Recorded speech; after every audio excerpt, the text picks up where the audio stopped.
decided to become a sculptor almost by chance, because I started off as a painter, and before that, when I was a child, I used to draw a lot. In fact, when I was in school, I remember receiving report cards back from the teachers saying to my parents, "Your son is a very good, he draws very well, but you should tell him that this is a math class." Because I was always doodling, I was always drawing, and when I couldn't do an exercise correctly in class, I would make a little drawing for the teacher asking for forgiveness.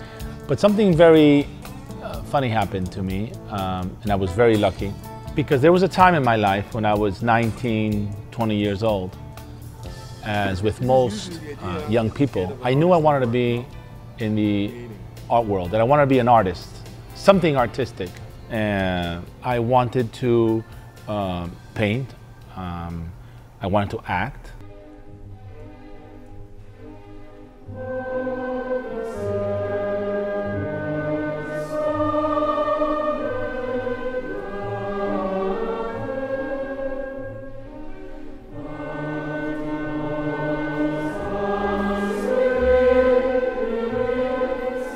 To come back to New York has been a positive city.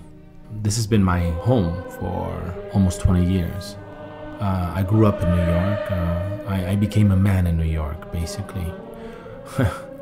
It's strange because I don't feel a tourist. I don't feel like a tourist. I feel like New York is still my home. I have a lot of very important memories in the city. I achieved many goals, many dreams came true in New York. I wanted to give my children the same values I had received by living outside New York City. So when I first decided that I wanted to be an artist, my father introduced me to Domenico Ranieri. He is an artist. I mean, yes, he's the owner of a foundry, but he's an artist. But the great thing about it is that when we were there, we all became part of the same team. Even though I was this young, aspiring artist.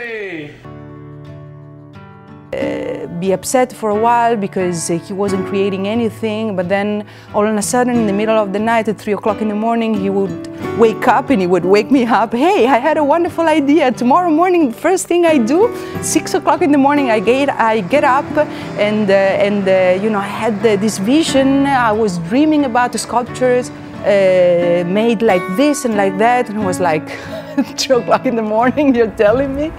Giovanna helped him leave. The one thing I remember clearly is one day when Lorenzo said, "Well, I'm not going to paint anymore."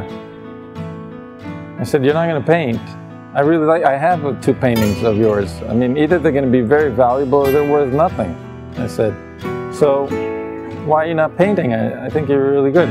"No, Giovanna says I'm not really good at it." So I said, "Well, what's the hardest thing to sculpt?" And he said, "Well, I don't know, but every artist says that the hardest thing to do, both in painting and sculpting, are hands."